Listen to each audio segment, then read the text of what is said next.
Salut à tous, bienvenue pour cette nouvelle vidéo. Dans cette vidéo, je vais répondre aux questions qu'on m'a posées sur mon Facebook, donc le petit statut que j'ai fait où je marquais posez-moi vos questions, j'y répondrai dans la prochaine vidéo YouTube. Donc déjà ça m'a fait très plaisir qu'il y ait autant de questions parce que ça montre que j'ai quelques personnes qui suivent un petit peu ce que je fais.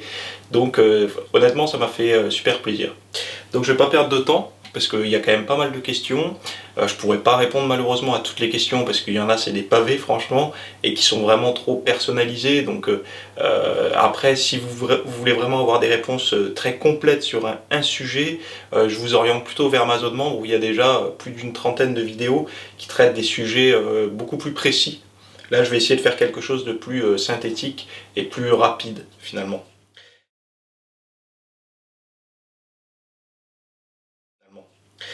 Donc on va commencer tout de suite. Donc première question de Thomas. Sacré physique, tu es toujours low carb, donc bas en glucides, ou tu consommes un peu de glucides. Déjà pour te répondre, moi ma diète, elle est composée essentiellement protéines, lipides, on va dire, plus légumes à volonté, fruits, etc. Donc quelque part j'ai déjà des glucides. Souvent les gens ils ont tendance à faire à mal faire la différence entre glucides et féculents. C'est-à-dire que pour eux, ne pas consommer de glucides, c'est ne pas consommer de féculents. Mais si tu consommes pas de féculents, tu consommes quand même des glucides, étant donné que tu en as dans les légumes, même s'il y en a très peu, mais tu en as dans les légumes, dans les légumineuses, tu en as dans les fruits, etc. Donc je suis pas à zéro glucides, je suis à un taux de glucides qui est relativement bas, tout simplement parce que j'ai pas une activité physique sur toute ma journée qui est énorme, malgré que je m'entraîne parfois 2 fois par jour.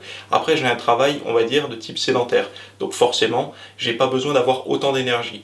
Comme on dit, il faut mériter ses glucides, c'est pas pour rien qu'on dit ça, c'est que les glucides fournissent de l'énergie. Si on a besoin d'énergie, on peut en consommer, mais si on souhaite conserver, on va dire entre guillemets, un taux de graisse relativement faible avec à réussir à s'entraîner convenablement et tout, il va falloir vraiment les équilibrer et ne pas en consommer trop parce que forcément ça va faire du gras. Encore une fois, si on a un taux de masse grasse qui est supérieur à, je sais pas moi, 12 ou 13% pour un homme, hein, je pense que les glucides peuvent être réduits quand même pas mal parce que on est en excès de graisse quelque part et donc en les baissant on va diminuer un peu ce taux de graisse et par la suite on va pouvoir les réaugmenter quand on aura atteint notre taux de graisse optimal on va dire. Du coup, les glucides, si c'est pour moi, ma question pour moi, vu que je me situe entre 10-12% de masse grasse, on va dire, j'essaye de les modérer. J'en consomme quand même, mais j'essaye de les modérer et de les cycler sur 5 jours. Donc voilà. Alors, Owen me pose la question, quel est ton plus grand objectif? Je vais être honnête avec toi, j'ai pas un objectif de faire du cinéma ou des choses comme ça. Mon objectif, c'est de pouvoir continuer le plus longtemps possible. Bon, ça c'est pas, je pose pas une question puisque je vais le faire. De continuer le plus longtemps possible ma passion, de la vivre à fond. Et après, au niveau, on va dire, vie sociale, etc., moi, ce que je demande pas plus que ce que j'ai actuellement, c'est-à-dire avoir un toit pour pouvoir me loger, avoir mon frigo qui est rempli avec les choses que j'ai envie de manger, pouvoir me déplacer, donc avoir un véhicule, pouvoir mettre de l'essence dedans. Je demande pas beaucoup plus. Après, voilà, sortir avec mes amis, avoir au moins de quoi faire ces choses, on va dire, classiques, mais je ne souhaite pas après exploser financièrement, réussir dans les affaires à 200%, enfin, non, ça c'est pas mon objectif. Moi, mon objectif, c'est vivre ma passion à fond. S'il est possible de faire d'autres shootings photos, il n'y a pas de souci, puisque j'aime bien faire ce genre de choses. En plus, j'adore me préparer. Donc oui, peut-être plus vers les shootings photos, les articles comme ça de magazines et tout, c'est plus ce qui m'intéresse.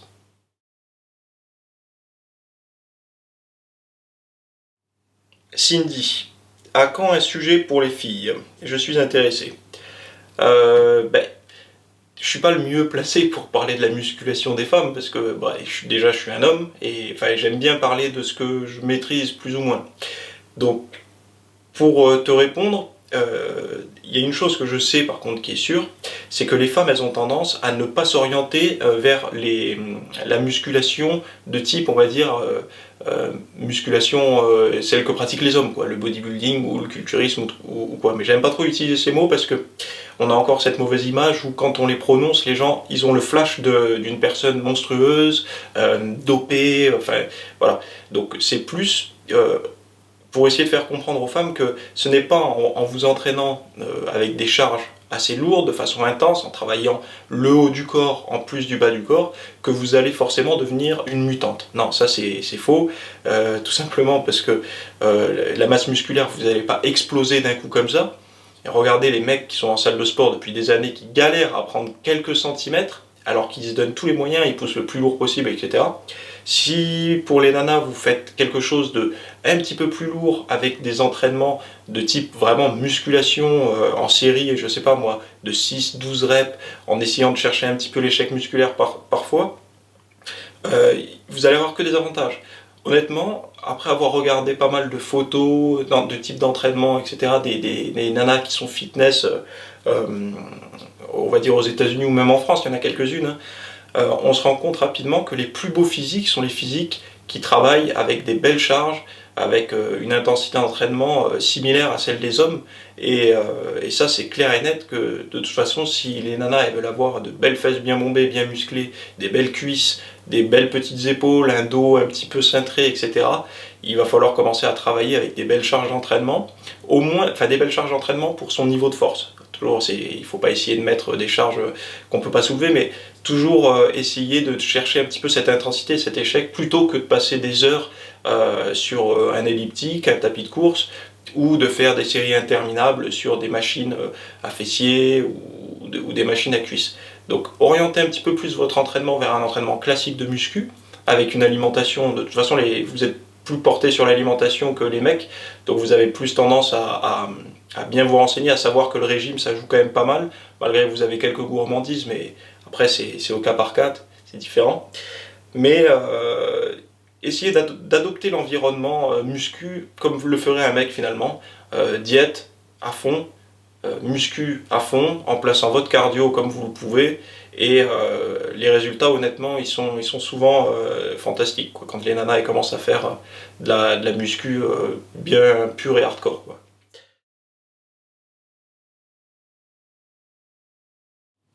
Alors question de Michael. Je te suis depuis un petit moment, il me semble que tu limites les glucides avant l'entraînement et en prends plus généralement après. Mais as-tu un conseil à donner pour avoir l'énergie nécessaire pendant ton entraînement sans glucides? Merci. Moi je suis pas un bon exemple parce que je consomme pas de glucides avant l'entraînement et bizarrement j'ai énormément d'énergie. Je pense que le niveau d'énergie, on ne l'obtient pas avec une simple collation avant l'entraînement, c'est-à-dire qu'on va prendre la collation, boum, on va avoir une énergie monstrueuse. Je pense que ça c'est un petit peu un effet, je sais pas, c'est un haut d'iceberg quoi. C'est vraiment, ça va te mettre un coup de boost sur le moment de faire cette petite collation si tu sélectionnes bien tes aliments, mais c'est pas enfin, je vais parler avec mes mots parce que c'est comme si on était en tête à tête. C'est pas une énergie profonde que tu as, on va dire, qui est bien stockée. C'est-à-dire que c'est pas parce que ton alimentation a été bien adaptée toute la journée que tu vas avoir de l'énergie, mais c'est parce que tu vas faire cette petite collation-là qui va un petit peu te booster parce que tu vas prendre des sucres un petit peu rapides ou un peu de caféine, des choses comme ça. Et pour moi, ça c'est superficiel, c'est pas si tu veux, c'est pas ce que je recherche.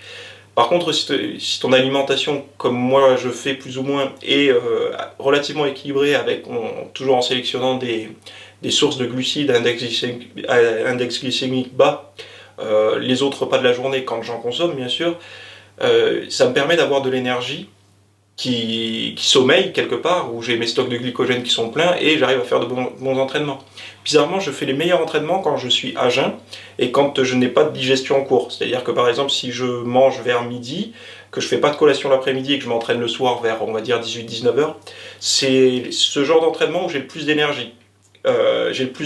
Donc j'arrive à tenir facilement 35, 40, 45 minutes avec une forte intensité. Par contre, ce protocole-là, je ne pourrais pas l'appliquer si je fais des séances de 1h30, 2 heures. Parce que là, forcément, je vais avoir un manque d'énergie. Mais vu que moi, je m'entraîne comme ça, c'est-à-dire que je m'entraîne très intense, mais sur une période relativement courte, ça me pose pas de problème de ne pas prendre de collation, même protéique, avant l'entraînement. Je préfère plutôt recharger après. Je trouve que c'est plus logique, malgré qu'il y a des études dans un sens, des avis dans tous les sens sur ça. Personnellement, je trouve que c'est beaucoup mieux de recharger après, de refaire le plein, de resynthétiser, etc. C'est ma méthode, je trouve que ça fonctionne pas trop mal sur moi, enfin même ça fonctionne très bien. Après, je peux pas dire que ça fonctionnera sur toi ou sur tout le monde, mais encore une fois, quand mon système digestif ne travaille pas, je trouve que j'ai beaucoup plus d'énergie.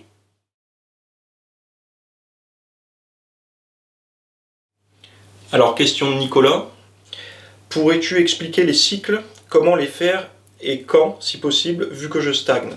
Donc j'imagine que tu parles de ces fameux cycles volume, force, masse, ou ces cycles où on augmente les répétitions et tout ça. Déjà, je connais pas ton niveau, mais si tu es débutant ou si tu as quelques mois d'entraînement, on va dire, c'est sûr que tu dois cycler plus ou moins ton entraînement de manière à progresser en force. Mais ça, c'est si tu veux faire au mieux. C'est-à-dire que si tu veux valider telle charge à tel moment, tu sais que si tu planifies bien sur une semaine, tu augmentes un peu les répétitions au lieu d'augmenter le poids. Donc par exemple, ton développé couché, tu fais 8 reps je sais pas, à 55 kg, la semaine d'après, tu essaies d'en faire 9, etc.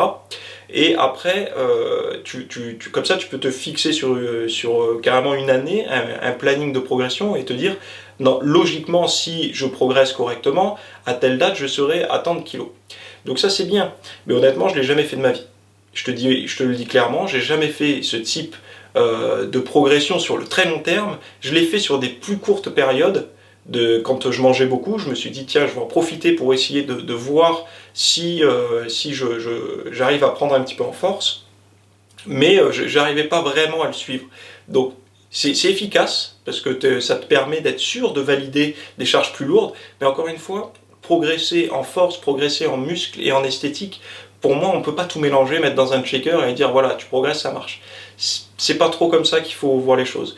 Moi, quand j'étais au début de mes entraînements, je cherchais toujours à faire plus lourd. À chaque entraînement, si j'avais la force, je poussais et j'essayais de faire mieux que la séance d'avant. On le sait en général. On a des mouvements clés, on sait au curl bar combien on prend, on sait au développé couché combien on prend, on sait à la presse à cuisse combien on a pris, etc.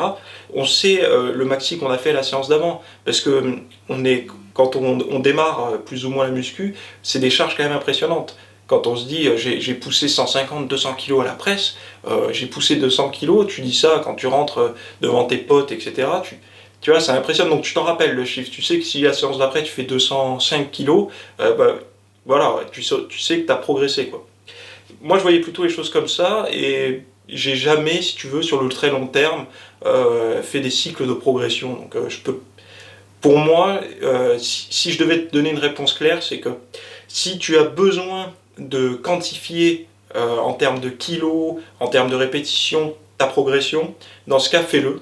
C'est-à-dire que si tu as mon e-book, tu regardes la diète, le programme prise de muscle avec la diète qui va avec, il y a une sorte de progression comme ça, planifiée sur 5 semaines, donc tu pourras voir plus ou moins, avoir des repères, valider à chaque séance un petit peu plus de résultats en termes de performance et de charge, on va dire. Mais encore une fois, si ce genre d'entraînement te force à te brider, parce que tu auras remarqué quelque chose et que sous la barre tu es capable le jour même de faire plus, pour moi honnêtement c'est pas une bonne chose, parce qu'il n'y a pas beaucoup de séances où on va avoir vraiment un gros niveau de force, et quand on l'a, il faut y aller à fond.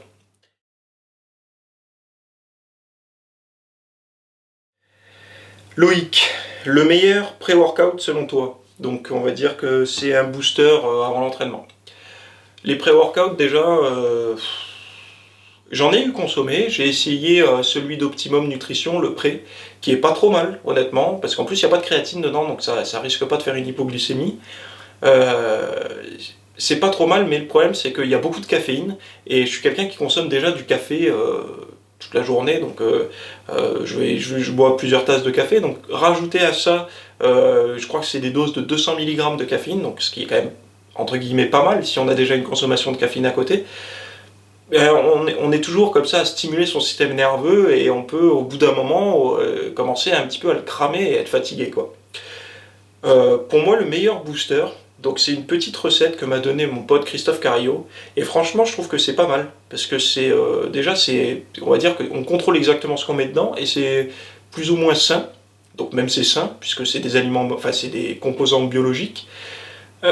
C'est du café bio, instantané, donc les cafés Arabica bio que vous achetez dans votre magasin bio. 2 cuillères à café de ce café-là, dans une tasse, et je mets une bonne cuillère à café de cacao dégraissé.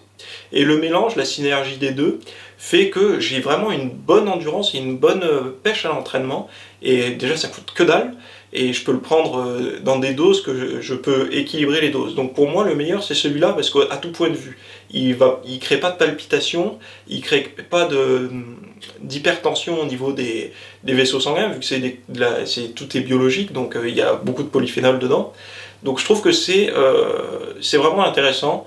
Et bon, après, si tu veux consommer des boosters, moi je te conseille de le faire, mais sur des temps plutôt courts, c'est-à-dire que tu t'en prends pendant 5-6 jours, et encore même pas. Je te dis des bêtises, parce qu'un booster ne devrait pas servir à en prendre avant chaque entraînement pour faire mieux. Le booster devrait te servir quand tu es un petit peu à plat, tu le prends, bon, ça te met dans un état, on va dire, similaire à quand tu es en forme. Mais le problème des boosters, c'est qu'on a tendance à en prendre tout le temps. On a tendance à en prendre avant chaque entraînement, même quand on a la pêche. Donc, je te conseillerais plutôt si tu prends des boosters, d'arrêter de le prendre à chaque séance, mais plutôt de faire une petite analyse de ta forme avant ta séance. Et si tu sens que tu as la pêche, ben, de le laisser de côté, de faire ta séance comme il faut. Et quand tu sens que vraiment tu es mort, mais que tu as quand même envie de t'entraîner, ben là tu l'utilises. Voilà ma réponse sur les boosters.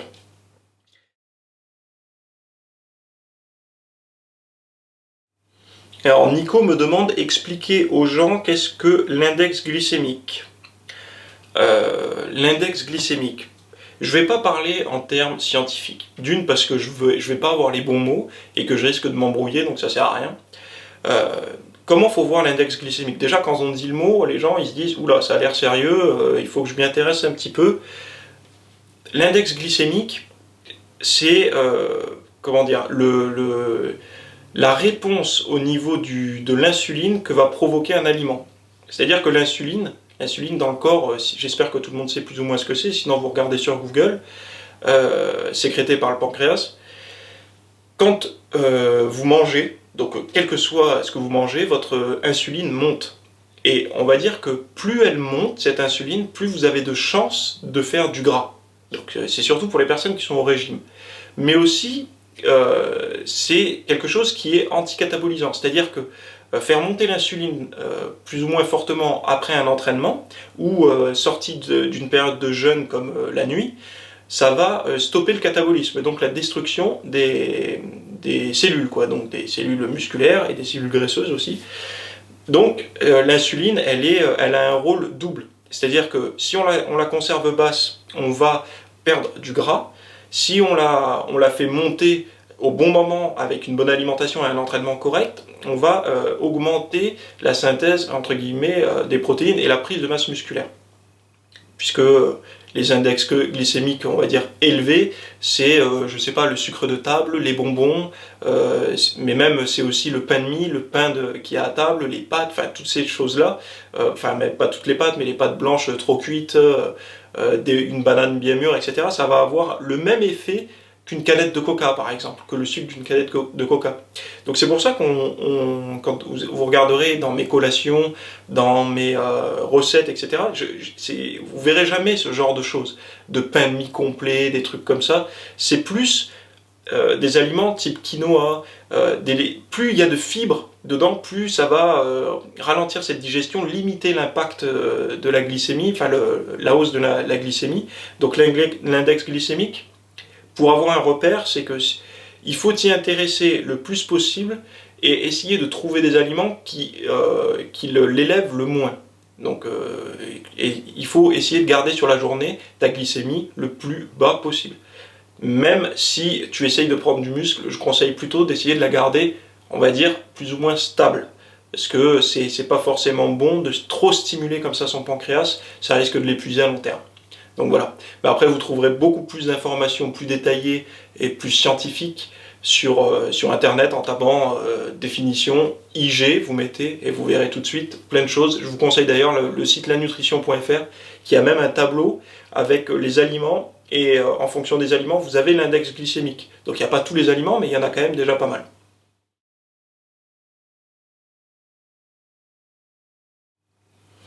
Alors, question d'Arthur. Penses-tu faire des compétitions un jour? Ben non. Pour l'instant, je pense pas en faire, parce que d'une, je pense pas avoir le niveau. Quand on regarde un petit peu le niveau, parce que je pense que si on parle compétition, moi ce serait plus dans la catégorie fitness, quoi, men's physique. Et quand on regarde le niveau, faut avouer que, enfin je parle pas en France, hein, je parle aussi des compétitions à l'étranger, le niveau est quand même relevé, quoi. Il y a quand même un super niveau. Et honnêtement, si aujourd'hui je devais me présenter, déjà d'une, je ferais pas une bonne place, ou alors vraiment dans une compétition amateur, mais ça m'intéresse vraiment pas parce que j'ai pas cet esprit de compétition. J'ai pas cet esprit de compétition avec les autres. J'ai cet esprit de compétition avec moi-même, c'est-à-dire que je veux faire mieux que ce que j'ai fait auparavant, mais ça me pose pas trop de problème de ne jamais me comparer aux autres, de ne jamais me mettre voilà, torse nu à côté d'une personne et que d'autres personnes qui ont un point de vue me jugent, qui ont un point de vue esthétique, physique et me disent voilà tu es moins bien que lui ou tu es mieux que lui, alors que si on prend une autre série de juges, malgré qu'il y ait des critères, etc., si on prend une autre équipe de juges, peut-être bien que c'est lui qui gagnera et pas moi. Et c'est pour moi, enfin, j'ai pas cette niaque. J'aime beaucoup par contre me préparer, entre guillemets, à des choses similaires à une compétition. Par exemple un shooting photo. Donc il y a deux façons de se préparer pour un shooting photo. Il y a soit on se prépare un petit peu, on fait un petit régime, on court, on fait un peu plus d'abdos et on fait les photos, soit on se prépare vraiment à fond.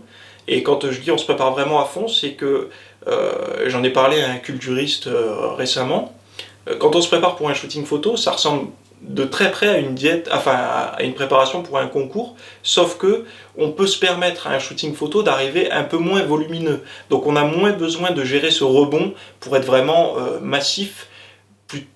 Par rapport à un shooting photo, on n'a pas besoin de ce côté massif, globuleux et vraiment très rempli. Parce que quand on est un petit peu plat, donc vraiment bien sec, même si on n'a pas fait super bien gérer son rebond, le rendu sur une photo rendra toujours mieux. Parce qu'il y a l'éclairage, en général on se prépare avec une petite teinture, etc.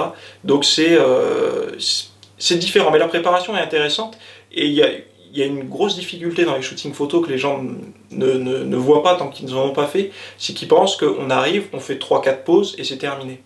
Un shooting photo, ça dure 2, 3, 4, 5 heures. C'est très long, donc c'est-à-dire que imaginez-vous sur le plateau, sur scène, vous contractez pendant, vous deviez refaire vos pauses pendant tout un après-midi, donc c'est quand même assez éprouvant. Et puis il faut savoir qu'en général, on essaye de pas trop boire d'eau le jour où on fait le shooting pour pas refaire un petit peu de rétention d'eau, etc. On est un petit peu épuisé par le régime. Les pauses, à force de contracter, ça épuise aussi. Et il faut avoir une tête qui passe plus ou moins bien, il faut essayer de sourire, etc. Donc c'est assez délicat. Mais moi j'aime bien. Je trouve que c'est sympa. Il y a un bon échange en général avec le photographe.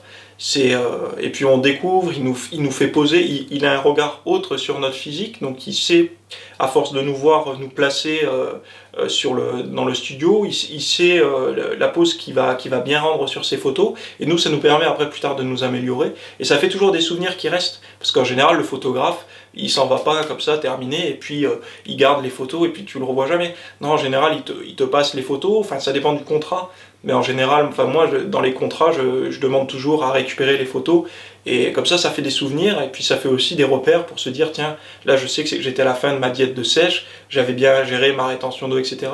Bah tiens, je vais regarder ce que j'avais fait comme diète pour me préparer. Ça permet toujours d'avoir des repères, et puis bon, c'est autre chose que la compétition, c'est beaucoup plus égoïste, on va dire, puisqu'il y a l'objectif et toi, et il n'y a personne d'autre, donc tu peux pas te comparer, c'est un petit peu... Enfin, voilà, mais moi je préfère, honnêtement.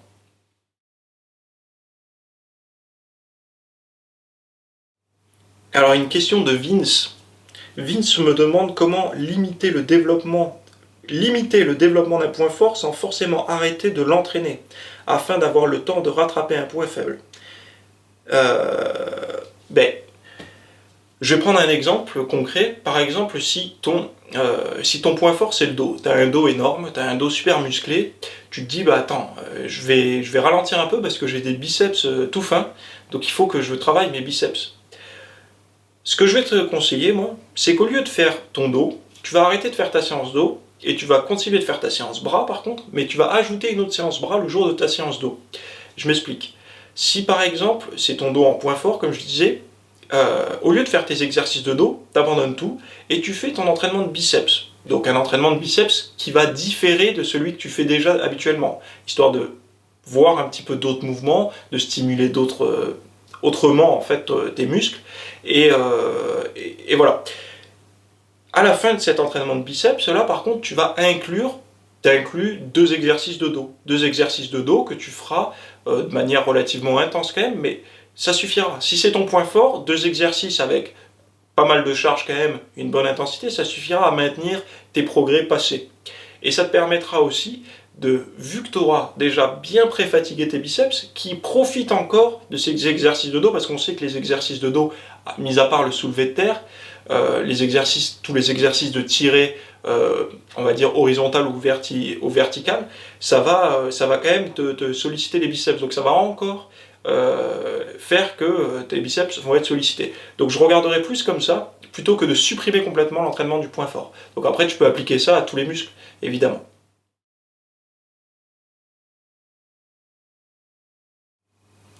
Alors question d'Antoine. Penses-tu que pour un débutant l'alimentation est fortement préconisée ou bien ce n'est pas très important? Donc Antoine, je te recommande de regarder ma vidéo podcast 2014. Je crois que c'est musculation, nutrition, motivation. Sur YouTube, tu tapes ça et tu vas voir que c'est un podcast où je parle que de ça. Je parle vraiment que de ça. J'explique vraiment le débutant sur quoi il doit le débutant sur quoi il doit vraiment se focaliser au démarrage. Donc je te recommande, tu tapes ça sur YouTube, tu verras. Il y a marqué podcast 2014, je crois, sur l'image, et tu verras, tu auras toutes tes réponses.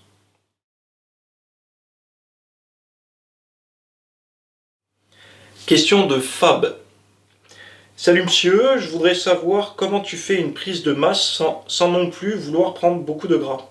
Comment tu fais une prise de masse sans non plus vouloir prendre beaucoup de gras. À peu près la même histoire morphologique que toi, en moins prononcé je pense, mais tout de même je ne veux pas faire du fat après avoir bossé comme un fou pour le perdre. Ça j'en parle aussi dans une question, dans une réponse que j'ai donnée dans ma zone membre. Dans ma zone membre, ça s'appelle comment faire une prise de masse quand on est un ancien gros, entre guillemets, un ancien gras.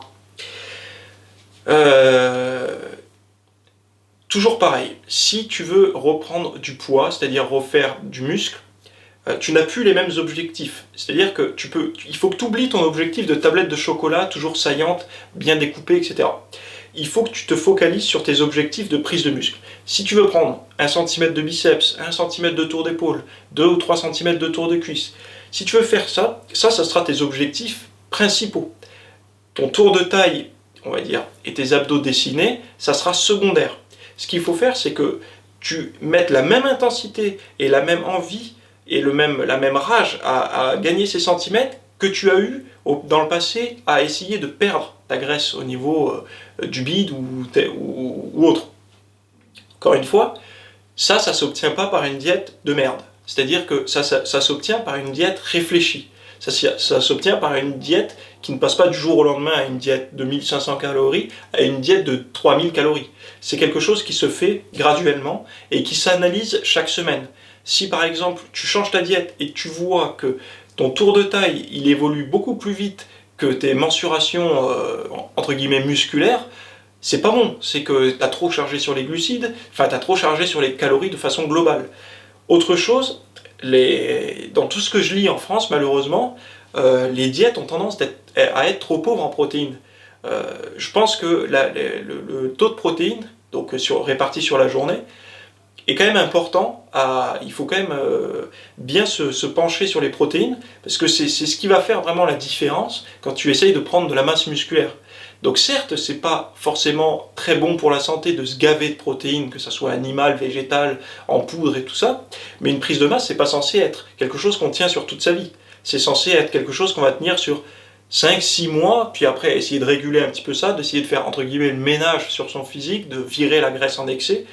Donc c'est sûr que ça va pas être optimum pour la santé de se gaver, d'avoir un excès calorique et d'avoir un excès de protéines, mais c'est pas quelque chose que tu vas maintenir. Donc si tu veux progresser, fais-toi des périodes comme ça, tu te donnes 6 mois, tu te donnes 6 mois pour atteindre ton objectif, et là, tu vois ensuite ce qu'il en est, et tu contrôles toujours ton tour de taille. Si tu vois que ton tour de taille il explose, c'est que tu es trop en calories. C'est pas censé exploser, grossir très très vite un tour de taille. S'il grossit du jour au lendemain et tu prends 3-4 cm en 15 jours, c'est pas logique, c'est pas bon. C'est que ta diète elle est trop calorique. Donc il faut revoir. On a tendance à penser prise de masse, gavage, suralimentation, etc.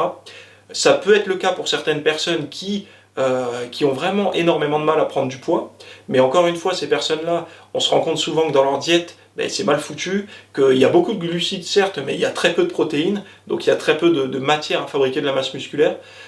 Je pense qu'il faut que tu revoies tout ça, et que tu te fixes tes objectifs en fonction, enfin que tu te motives en fonction de tes objectifs que tu t'es fixés, c'est-à-dire prendre du muscle. Et arrêter de dire je veux prendre du muscle, mais je veux quand même garder mes abdos. Ça c'est difficile. Tu pourras le faire peut-être quand tu auras plusieurs années d'expérience, où tu auras une bonne masse musculaire, où tu auras déjà beaucoup travaillé ta sangle abdominale, et qui aura moins tendance à stocker des graisses que quand on démarre finalement. Donc voilà.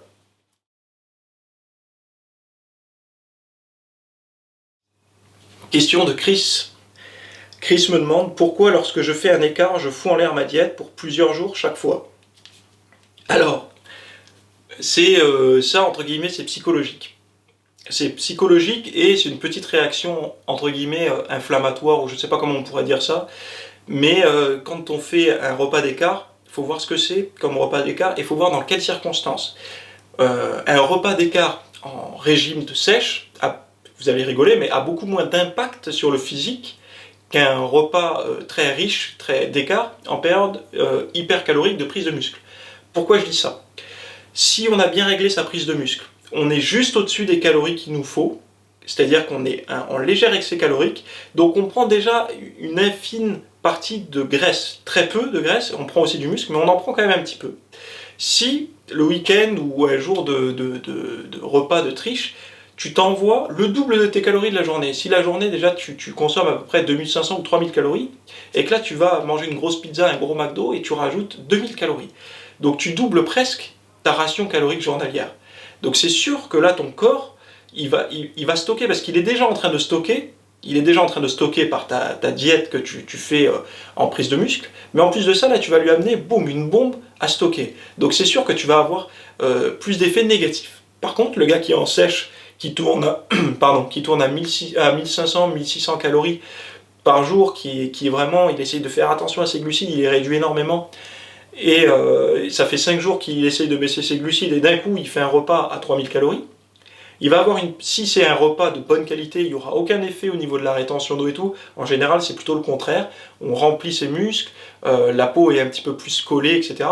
Par contre, si c'est un repas de triche style pizza, McDo, enfin toutes ces saloperies, là, par contre, on va créer un petit peu de rétention d'eau à cause du sel, de toutes ces choses, pardon, des glucides de mauvaise qualité.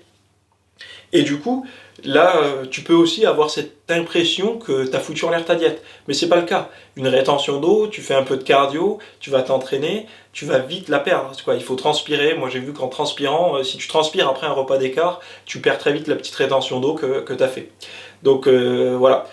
Fais bien la différence entre sèche, prise de muscle. Réécoute le message là que je viens de te donner. Et parce que c'est pas du tout la même chose. Un repas d'écart, c'est très bon pour le moral, mais ça peut être néfaste pour le physique quand tu es déjà en période de prise de muscle. En plus, je vais rajouter autre chose, c'est qu'en période de prise de muscle, au niveau moral, logiquement, on n'est pas frustré puisqu'on mange quand même des choses. Si on touche un petit peu à la cuisine, quoi, on peut manger des choses qui sont super bonnes au goût. On n'a pas faim puisqu'on mange plus que ce qu'il nous faut. Et on n'a pas cette frustration, entre guillemets, du régime de sèche vraiment poussé. Je parle pas du petit régime, mais du régime de sèche qui est poussé, où on veut vraiment, vraiment, vraiment sécher sa sangle abdominale et toutes les parties trop grasses du corps. Qui est là, c'est un régime qui est quand même restrictif, passer un moment, et manger un repas comme ça, une grosse grillade entre amis, ou une pizza avec ses parents, des choses comme ça, c'est quand même, ça fait plaisir, ça fait du bien au moral. Donc ça a un autre avantage. Donc voilà. Ça sera tout pour les questions là aujourd'hui, parce que je sais pas combien de temps ça fait que je parle, mais ça commence à faire longtemps. J'essaierai d'en faire plus régulièrement, parce que je vois qu'il y a eu quand même 50 ou 52 commentaires, donc je trouve que ça m'a fait super plaisir. En attendant, je peux vous inviter à regarder dans ma zone membre, il y a plein de sujets qui sont déjà traités, et des vidéos, il va y en avoir encore chaque semaine. Il y a aussi mon e-book spécial pour la perte de graisse que j'ai mis en libre accès pour tous les membres. Tous les membres qui sont abonnés à ma zone membre peuvent télécharger sans surcoût l'e-book. Donc c'est un e-book qui fait une cinquantaine de pages avec une vidéo de 45 minutes. Et j'essaye vraiment de détailler la diète pour perdre du gras. Voilà. Donc je vous dis à plus pour une prochaine vidéo. N'hésitez pas à vous abonner, à liker mes pages sur Facebook, à me rejoindre sur Instagram aussi où je poste régulièrement des photos. Et en attendant, gardez la pêche, entraînez-vous dur et mangez clean. Ciao!